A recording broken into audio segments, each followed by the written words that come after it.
السلام عليكم. لا تنسوا الاعجاب بالفيديو والاشتراك في القناة تشجيعا لنا لنستمر بنشر المزيد إن شاء الله.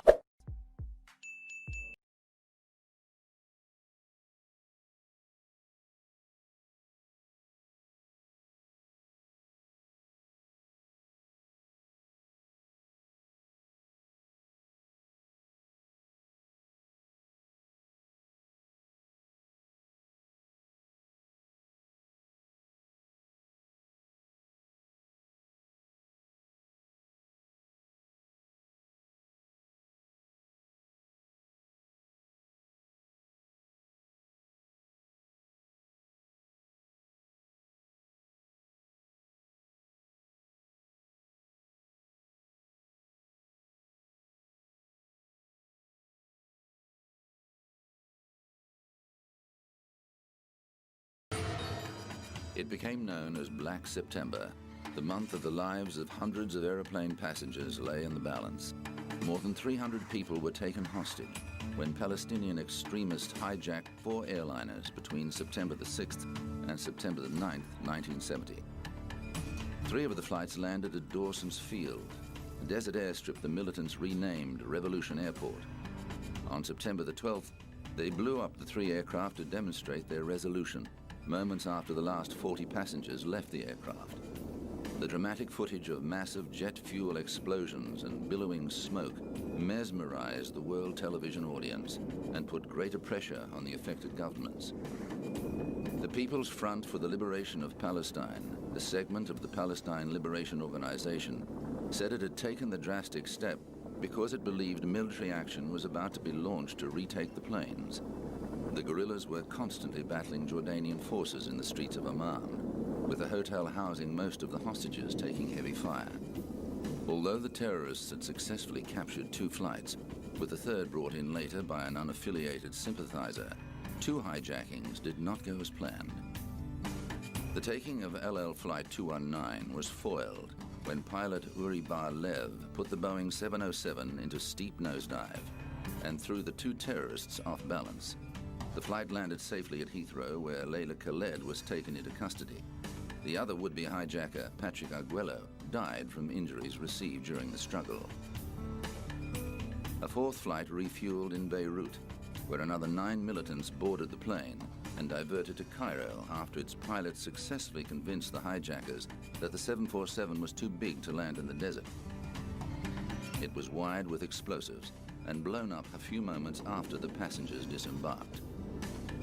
The PFLP's demands included the release of Layla Khaled and Palestinian prisoners in Germany, Switzerland, and Israel within 72 hours. At a press conference in Amman, the Marxist-Leninist group transfixed the world as it outlined its manifesto. To make it clear to the whole world that PFLP is not a bloodthirsty organization, we have released all women and children and sick gradually since the first day. PFLP had also transferred the rest, that is the 40 passengers, who are classified as suspects under interrogation or hostages by the revolution, have transferred them into a more cozy place. Nevertheless, these people are now living in much better conditions than that on the airfield or in our refugee camps, and they will be kept there until our prisoners are released.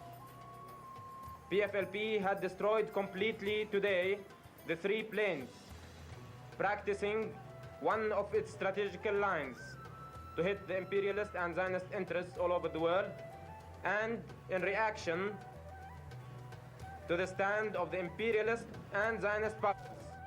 Behind the scenes, there was tension between allies Britain and the United States after British Prime Minister Edward Heath decided to secretly negotiate with the terrorists.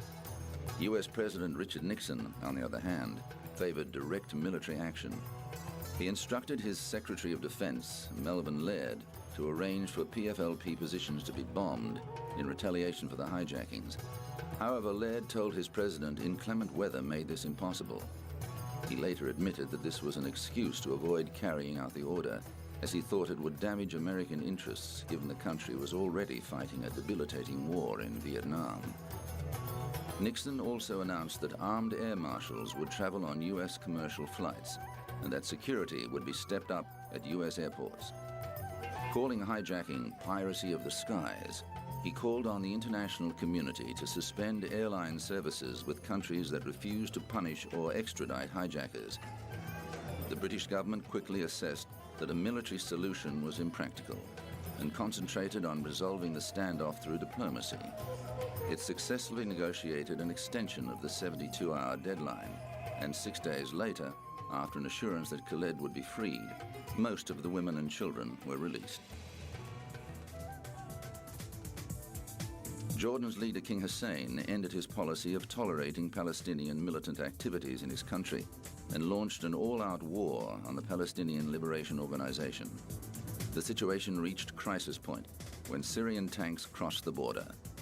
Hussein took the unprecedented step of secretly requesting that Israel launch a counterstrike, an appeal it denied.